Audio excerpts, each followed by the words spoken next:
Assalamualaikum Bunda, kembali lagi di Edukasi Global. Oh ya Bunda, apa kabarnya? Semoga Bunda dan janinnya sehat-sehat selalu ya.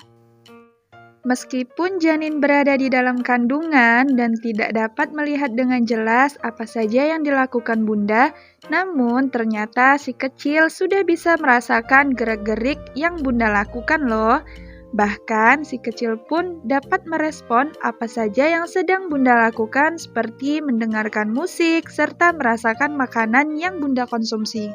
Tak hanya dapat merespon hal-hal yang menyenangkan, janin juga dapat memberikan tanda ketika ia merasa tidak nyaman dengan apa yang Bunda lakukan. Nah, meski belum bisa sepenuhnya merespon dengan baik, namun setidaknya beberapa hal yang ia rasakan dapat mempengaruhi perkembangannya secara keseluruhan. Nah, berbicara mengenai respon janin, berikut adalah 7 rangkuman kelakuan Bunda yang dibenci oleh janin. Tapi sebelum kita masuk ke videonya, jangan lupa untuk klik tombol subscribe, like, comment, and share supaya Edukasi Global semakin bersemangat untuk membuat video-video yang bermanfaat.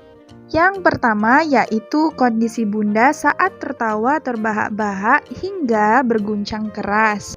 Saat Bunda tertawa, maka janin juga akan merasakan kebahagiaan yang Bunda rasakan. Namun, lain halnya bila Bunda tertawa hingga perut Bunda terguncang, yang artinya Bunda tertawa terlalu keras. Ketika melakukan hal tersebut, janin tidak menyukainya loh Bun.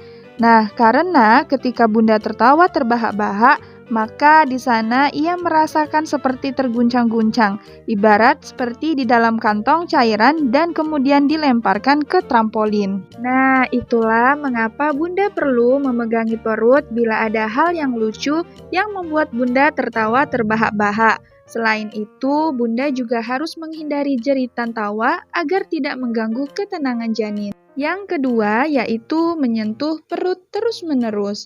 Tentu menyenangkan mengajaknya berkomunikasi atau bercanda, terutama di trimester kedua. Ada perasaan luar biasa untuk melihat bayi dari permukaan perut Bunda. Janin pun menyukai perlakuan tersebut, namun jangan berlebihan untuk mengelusnya, karena Bunda tidak pernah tahu apa yang ia lakukan di dalam rahim. Jadi, saat Bunda sering menyentuhnya, bayi mungkin akan mulai jenuh dan tidak merespon elusan itu. Jadi, menahan diri untuk tidak sering mengelusnya sangat disarankan ya Bun. Yang ketiga yaitu suara keras yang tiba-tiba. Kita semua tahu efek dari musik tidak hanya pada orang dewasa, melainkan janin yang teredam di dalam rahim pun bisa merasakan kerasnya suara yang tiba-tiba.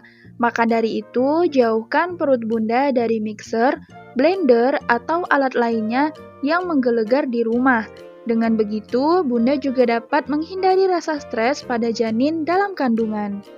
Yang keempat yaitu kurangnya ruang. Saat bayi tumbuh, ia akan mengalami kekurangan ruang atau rahim Bunda terasa sempit. Meskipun tidak ada banyak hal yang dapat Bunda lakukan, kecuali melahirkan, maka Bunda dapat mencoba untuk tetap meregangkan tubuh dan tidak sering memeluk perut. Lakukan peregangan tubuh ringan di rumah atau sekedar jalan-jalan kecil di sekitar komplek.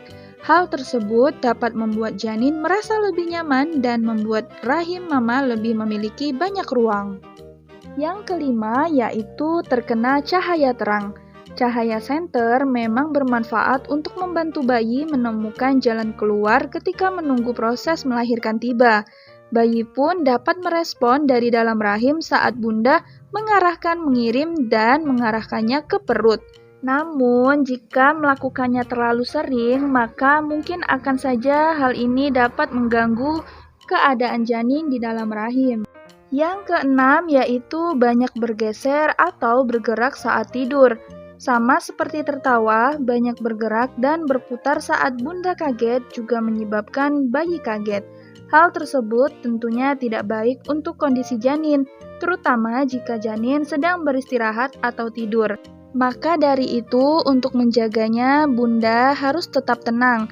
Coba untuk berputar dengan sangat lambat, Bunda harus benar-benar melakukannya. Yang ketujuh yaitu rasa lapar. Hal terakhir yang sangat dibenci janin adalah rasa lapar.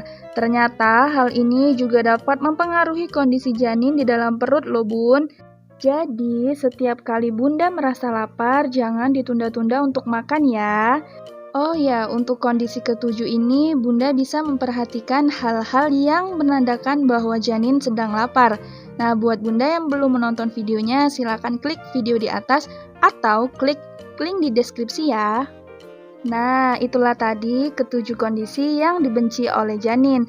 Untuk itu, bunda harus menghindarinya supaya janin tetap tenang di dalam kandungan ya bun. Dan mungkin cukup sampai di sini dulu video dari kita. Dan jangan lupa pula untuk klik tombol subscribe, like, comment, and share supaya edukasi global semakin bersemangat untuk membuat video-video yang bermanfaat. Terima kasih, edukasi global pamit dulu. Assalamualaikum.